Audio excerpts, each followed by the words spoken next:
विधानसभा चुनाव के महामुकाबले का महापरिणाम शनिवार को आने जा रहा है।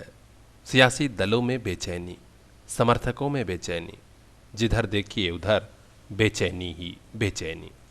ये बेचैनी तभी दूर होगी जब इलेक्ट्रॉनिक वोटिंग मशीनें हार जीत का राज बोल देंगी।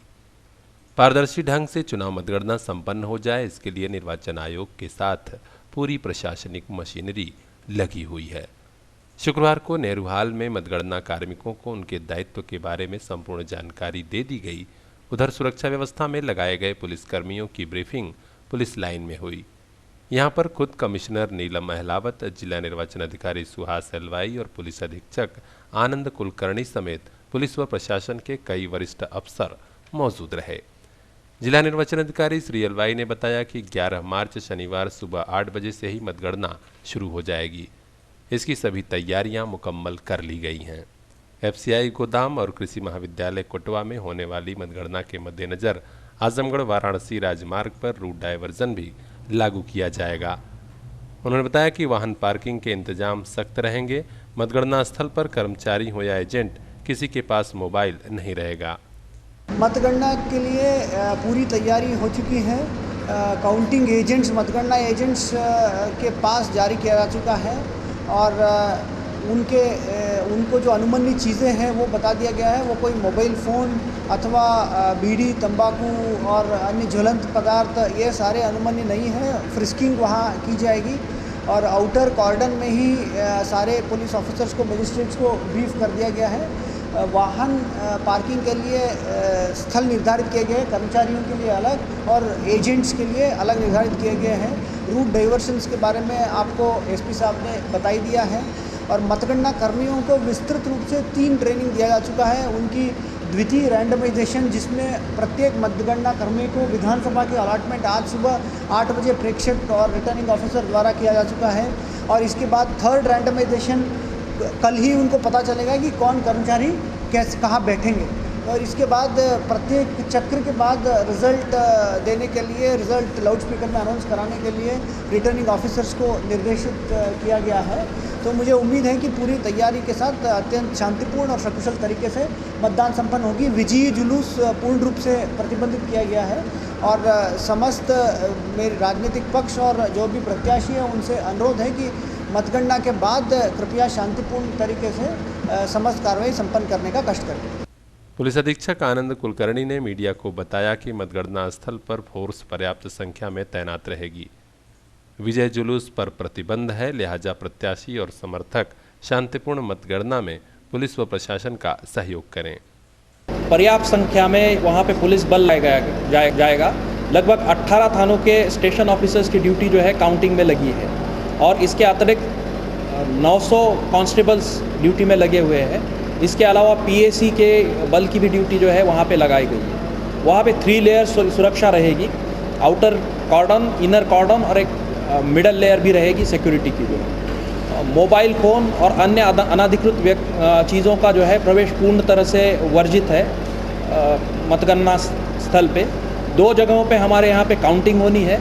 वहाँ पे ट्रैफिक डाइवर्जन और रूट व्यवस्था की जो है पूरी तैयारी कर ली गई है और हम अपेक्षा करते हैं कि पूरी तरह से शांति से, जिस तरह से चुनाव हुआ है उसी तरह से काउंटिंग को भी जो है हम पूरी शांति से जो है करा लेंगे और निष्पक्ष वातावरण में जो है ये कार्रवाई पूरी की जाएगी। जो है पूर्ण रूप से प्रतिबंधित है। कोई भी कैंडिडेट अपना विजय जुलूस ना निकाले, जो निकालेगा उसके खिलाफ जो है सख्त कार्रवाई जो है की जाएगी।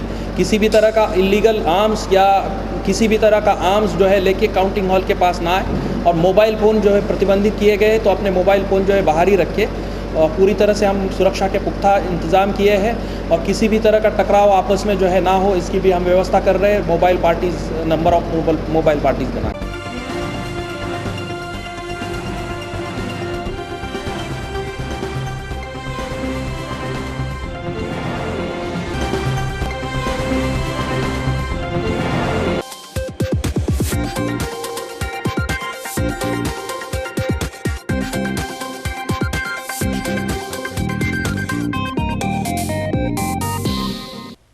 मार्च के महीने में सीबीएसई बोर्ड की वार्षिक परीक्षाएं भी प्रारंभ हो गई हैं।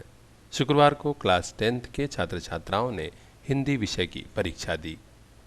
आजमगढ़ में सेंट्रल पब्लिक स्कूल समेत अन्य सेंटरों पर पूर्वाह्न 10:30 बजे से प्रारंभ हुई परीक्षा काफी शांतिपूर्ण माहौल में संपन्न हुई।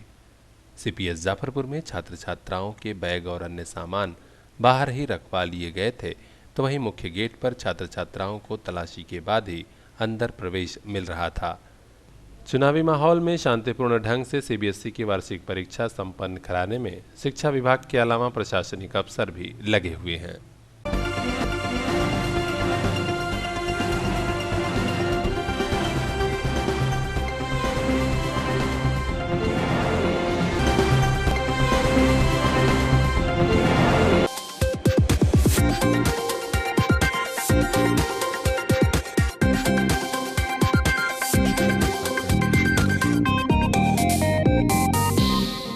दीवानी कचहरी के अधिवक्ता उदयभान पांडे की बाउंड्री वाल दबंगों द्वारा जबरन गिराए जाने से कचहरी के वकीलों में गुस्सा है।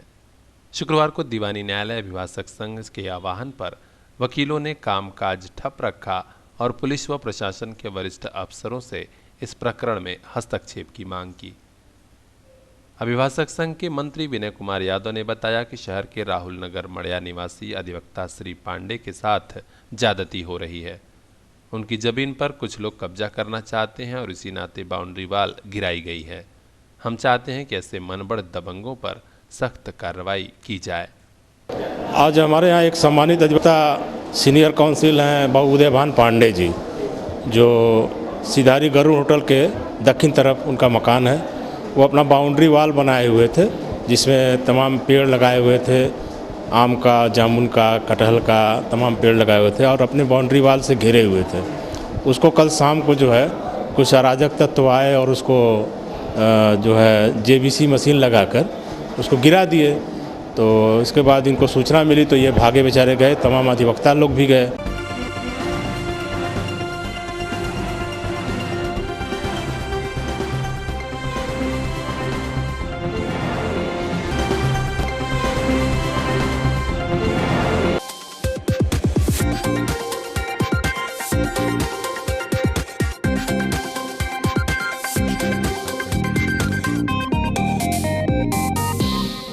महिला दिवस के क्रम और महिला मंडल के तत्वाधान में शुक्रवार को महिलाओं ने रक्तदान के रूप में महादान कर यह संदेश समाज में प्रसारित किया कि पीड़ित मानवता की सेवा में पुरुषों से वे भी पीछे नहीं। जिला चिकित्सालय के ब्लड बैंक में महिला मंडल के रक्तदान शिविर का उद्घाटन करते हुए मंडलायुक्त नीलम अहलावत ने भी कुछ ऐसा ही संदेश दिया। मालूम है कि 8 तारीख को अंतर्राष्ट्रीय महिला दिवस था। महिलाएं किसी काम में पीछे नहीं हैं। इसी बिंदु को दृष्टिगत रखते हुए इस जनपद की कुछ महिलाओं ने जो है इनिशिएटिव लिया और उन्होंने कहा कि हम महिला दिवस के अवसर पर रक्तदान करना चाहते हैं। तो उनको जो हमारे यहाँ के अस्पताल के ब्लड बैंक के डॉक्टर यादव ने उनको प्रोत्साहन किया और आपके प्रोत्साहन से महिलाओं का ग्रुप जो है आज यहाँ रक्तदान करने के लिए इकट्ठा हुआ है। तो बेसिकली अंतर्राष्ट्रीय महिला दिवस के अवसर पर आज इस रक्तदान शिविर का आयोजन किया गया है। इस अवसर पर रक्तदान करने वाली रक्तदात्रियों ने कहा कि रक्तदान जैसा पुनीत कार्य करके उन्हें दिली खुशी महसूस हो रही है। ये अंतर्राष्ट्रीय महिला दिवस 8 मार्च अंतर्राष्ट्रीय महिला दिवस के रूप में मनाया जाता है। कुछ कारणवश ये प्रोग्राम 8 को नहीं हो पाया था, इसलिए हम लोग इसको आज रखे हैं और हम सब एक स्त्री होने का साहस समाज को दिलाना चाहते हैं, एक पुनीत कार्य करके। कोई भी बच्चा हमारे समाज का जिसको हमेशा रक्त की आवश्यकता पड़ती है, जो ऐसे व्याधियों से पीड़ित हो जैसे सिक्कल सेलेनिया, ये सब जो बीमारियां हैं जिनको बार बार रक्त की आवश्यकता पड़ती है, हम अपना ये पुनीत कार्य करके उनकी जान बचाने के लिए एक सराहनीय कार्य करके समाज को ये संदेश पहुंचाना चाहते हैं कि हम महिलाएं भी किसी से कम नहीं हैं। पहली बार मैं ब्लड डोनेट कर रही हूँ और हमारी महिला मंडल की जो सहभागी हैं अमितलता दी और सुमन दी, इनके सपोर्ट से हम ये काम कर पा रहे हैं और हमें बहुत खुशी हो रही है ब्लड डोनेट करते हुए। महिला मंडल आजमगढ़ की पदाधिकारियों ने कहा कि महिला मंडल अपने सामाजिक दायित्वों का निर्वहन करते हुए जरूरतमंदों की मदद के लिए रक्तदान कर रही है। साथ ही यह संदेश महिलाओं तक महिलाओं के जरिए ही प्रेषित कर रही है कि महिलाएं किसी क्षेत्र में पुरुषों से पीछे नहीं। राष्ट्रीय महिला दिवस पे 8 मार्च को हम लोगों ने ब्लड डोनेट किया है। सारी बच्चियां हमारे महिला मंडल की क्षमा और सुमन, बहुत लोगों ने ब्लड डोनेट किया। और ये जो समाज में भ्रांतियाँ कि औरतों को ब्लड नहीं देना चाहिए, उन्हें निम्न प्रकार की बीमारियाँ होती हैं, तो इन भ्रांतियों को दूर करने के लिए आज हम लोग महिला दिवस ब्लड डोनेट करके सेलिब्रेट हम लोग कर रहे हैं। ब्लड डोनेट करके, और हम लोग ये समाज को बताना चाहते हैं कि महिलाएं किसी चीज़ में भी, किसी क्षेत्र में कम नहीं है, क्योंकि पहले कोई महिला ब्लड डोनेट नहीं करती थी और सिर्फ पुरुष लोग करते थे। और आज हम लोगों ने ये चीज़ बताना चाहा है कि महिलाएं भी ये हर काम कर सकती हैं जो पुरुष करते हैं, और इसलिए ही हम लोगों ने महिला दिवस इस रूप में ब्लड डोनेट करके सेलिब्रेट किया आज। Happy women's day, hip hip hurray.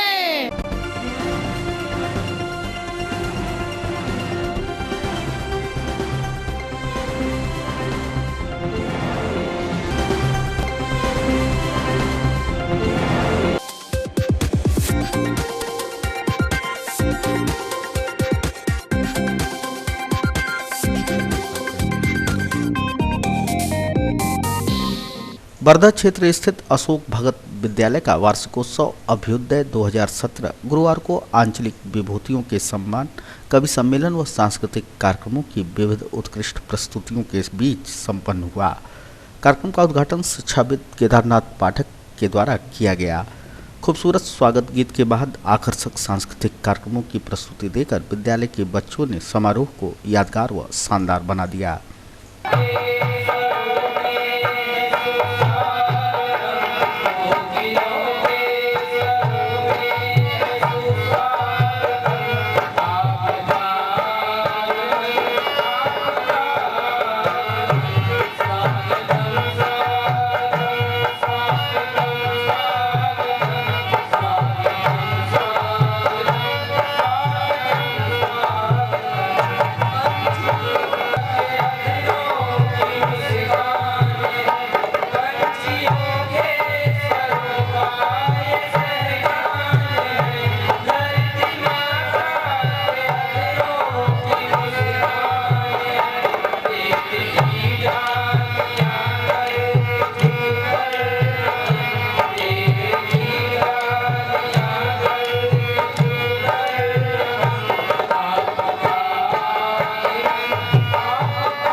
वार्षिकोत्सव के दौरान विद्यालय परिवार ने लाल बहादुर को शिक्षा शक्ति व हरिनारायण राय को कला शक्ति सम्मान से सम्मानित किया।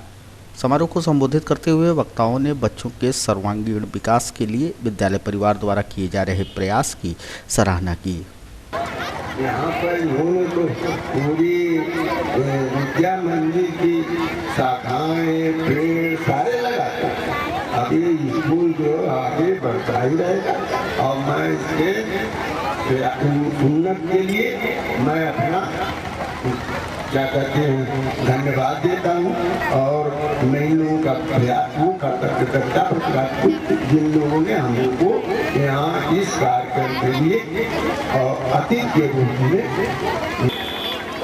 वर्षों से आप लोगों के बीच में आ रहा हूँ और यहाँ के बच्चों का निरंतर प्रयास और यहाँ की सफलता को लेकर के मैं और आप लोगों का प्रेम मेरे क्षेत्र की जनता और बच्चों के गार्जियन जो आते हैं ये हम लोग उससे अभिभूत है। इस बार हम लोगों ने ये जो कार्यक्रम हुआ है भाई कमला सिंह के संरक्षण में उनकी छाया में मैं भाई कमला सिंह जी का दिल से आभार करता हूँ और चंदन को और यहाँ के समस्त विद्यालय के स्टाफ को दिल से धन्यवाद देता हूँ। विद्यालय संस्थापक कमला सिंह तरकस ने कहा कि बच्चों में नायकत्व व नेतृत्व के गुण विकसित करने के हर संभव प्रयास किए जा रहे हैं। हर साल ये वार्षिकोत्सव किया जाता है और ये प्रयास है कि बच्चों के व्यक्तित्व का सर्वतोमुखी विकास हो और उनके अंदर एक आत्मविश्वास पैदा हो कि वो जिस तरह से मंच पर और अपने आम जीवन में कहीं भी सामाजिक मंच पर भी उनका यह आत्मविश्वास हर जगह बखूबी उनको एक नायक की तरह से उपस्थित करे और उनके अंदर लीड करने की लीडरशिप उनका डेवलप हो और वह जीवन में एक नायक के रूप में दिखें। कहीं भी उनका अभिनय चरित्र उनका परफॉर्मेंस हीरो की तरह से हो और हमारे विद्यालय के बच्चे, मैं तो चाहता हूं कि सभी विद्यालयों के बच्चे अपने जीवन में असली हीरो बन करके उभरें। यही हमारा प्रयास है और इसी दिशा में हम लगातार प्रयास कर रहे हैं। विद्यालय की प्रिंसिपल अनामिका सिंह ने कहा कि बच्चों के व्यक्तित्व विकास के लिए विद्यालय संकल्पित है और उसी दिशा में किए जा रहे प्रयासों का परिणाम है अभ्युदय। देखिए, हमारे प्रयास यही रहते हैं कि जितनी भी जो भी मॉडर्न चीज़ें हैं वो हम बच्चों को दे सकें और अपने प्रोग्राम के ज़रिए हमने यही कोशिश की है कि जितनी भी नवीनताएं हैं उनमें भरी जाएं और जितने भी गुण हैं मतलब पर्सनालिटी डेवलपमेंट के लिए वो सारी चीज़ें हम उन्हें देने का कोशिश कर रहे हैं और वही कोशिश हमने की है हमारे एक्ट्स के थ्रू, हमारे डांसेस के थ्रू। अब देखिए, ये तो बहुत ज़रूरी है। आजकल आपको भी पता होगा कि सिर्फ पढ़ाई से कुछ नहीं होने वाला, हर बच्चे के अंदर हर प्रकार के टैलेंट होने चाहिए। तो वही कोशिश हमारी है कि जितने भी पर्सनालिटी डेवलपमेंट के लिए चीज़ें हैं वो हम उनको मुहैया करा सकें, दे सकें और कहीं ना कहीं हमें लग रहा है कि शायद हमारा प्रयास सफल हो रहा है।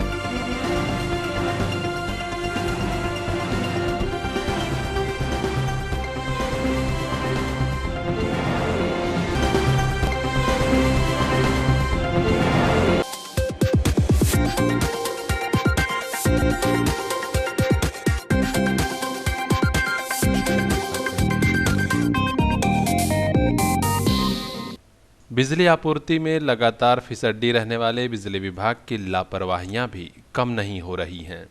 शहरी क्षेत्र में लगे वर्षों पुराने खंभे जंग लगकर गिर रहे हैं, लेकिन उन्हें बदलने की कोई जहमत नहीं उठा रहा है। खत्रीटोला मोहल्ले में तो 2 खंभे ऐसे गिरे हैं कि कभी भी कोई बड़ा हादसा हो सकता है। जरा देखिए वर्षों पुराना यह खंभा। इसी खंभे में लगे तारों में विद्युत करंट प्रवाहित भी हो रहा है। शुक्रवार को जब यह खंभा गिरा तो आसपास के लोग घबरा गए। स्थानीय निवासी मनोज कुमार ने बताया कि लापरवाह अफसरों के चलते ही यह दशा हुई है। खंभा गिरने के बाद भी घंटों तक कोई नहीं आया, ऐसे में बड़ी दुर्घटना हो सकती है। ये खंभा जो अचानक 10 बजे के टाइम पे हुआ ऐसा। पहले मोड़ पे का खंभा जो है 2 हाथ भागा है, उसके बाद ये जो है खंभा टूट गया अपने आप। तो पब्लिक जो है फ़ोन करी है, फ़ोन नहीं लग रहा था तो वापस जो है जाकर वहाँ पे पाड़ेक बाज़ार में इन लोगों को कंप्लेन किया गया था। ये लोग अभी आए नहीं हैं, अभी तक नहीं आए हैं। तो वापस जो है फिर फ़ोन करवा के हर्डिल में कटवाया गया है लाइन। गाड़ी उड़ी इसमें लड़ी है? कुछ नहीं, अपने यहाँ पे है, कोई गाड़ी अटैच नहीं हुआ है इसमें कि कोई खंबे में गाड़ी अटैच हुई है, कुछ भी नहीं। हर्डिल से कोई नहीं आया? कोई नहीं अभी आया है, ना तो पांडे बाजार से ना हर्डिल से। यहीं के रहने वाले रविंद्र कुमार ने बताया कि ना कोई वाहन से टक्कर हुई है, ना ही और कोई दुर्घटना। महज हवा के झोंके से खंभा टूटकर गिरने की कगार पर है। ऐसे में बड़ा हादसा हो सकता है। इसको अब हवा लगेगा तो गिर ही जाएगा। अब कंप्लेन तो हो गया, कोई आया ही नहीं देखने की क्या स्थिति है क्या नहीं है। सड़क के बीचों बीच में अगर गिर जाती तो बहुत बड़ी दुर्घटना भी हो सकती है। वहाँ पे दो गाड़ी खड़ी थी, उसमें लेडीज भी बैठी थी, आई थी दवा लेने। अब गिरता तो वहीं पे गाड़ी भी दब जाती, घायल भी आदमी हो सकते थे। लोग तो यही चाहते हैं कि भीषण गर्मी शुरू होने के पहले जर्जर खंभे और जर्जर तार बदल दिए जाएं, वरना गर्मी में लोकल फॉल्ट होगा और इस लोकल फॉल्ट के नाम पर घंटों घंटों तक सप्लाई बंद रखी जाएगी। लेकिन चुनावी माहौल है, इस चुनावी माहौल में सरकार पस्त है, उधर बिजली विभाग के अफसर मस्त हैं। जनता विद्युत कटौती झेलने को अभिशप्त है। होली के बीच बिजली गड़बड़ाई तो बहुतों का त्योहार गड़बड़ा सकता है, क्योंकि बिजली के अफसरों को यह बात पता होनी चाहिए कि होली का त्योहार रंग और पानी का ही त्योहार होता है।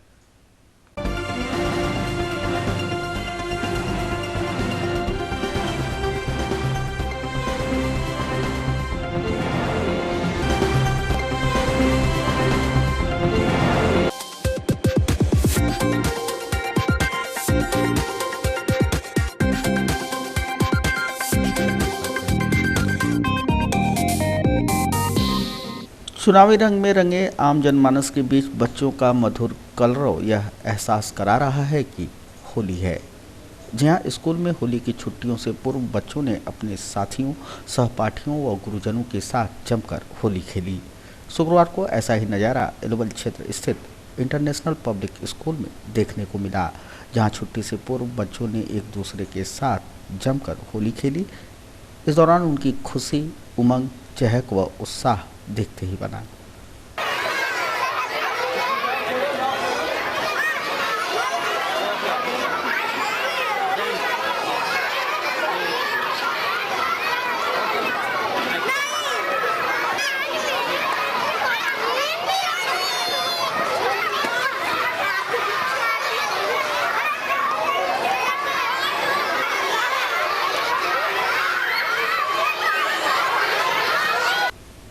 विद्यालय के शिक्षकों ने बच्चों को पर्व के महत्व के बारे में बताते हुए उन्हें प्राकृतिक रंगों से होली खेलने, केमिकल कलर से दूर रहने की बात समझाई। आज विद्यालय में बच्चों को होली से संबंधित तमाम बिंदुओं को बताया गया। होली का जीवन में क्या महत्व है। होली जो है एकता और अखंडता को बनाए रखने के लिए सेलिब्रेट किया जाता है। हिंदू, मुस्लिम, सिख, ईसाई सभी जो है एक साथ मिल कर के इस पर्व को एक साथ मनाएं, भाईचारा, भाई बहन और बंधुत्व को बनाए रखें और राष्ट्रीय एकता, अखंडता को बनाए रखें। बच्चों को रंगों के बारे में, कलर के बारे में बताया गया कि जैसा कि हम जानते हैं कि कलर जो है विभिन्न प्रकार के केमिकल से बनता है, जिससे हम जो हमारे स्किन वगैरह को, हमारे आइज़ वगैरह को इसका जो है बैड इफेक्ट हो सकता है। हमने बताया कि बच्चों को कम से कम जो है कलर का प्रयोग करें।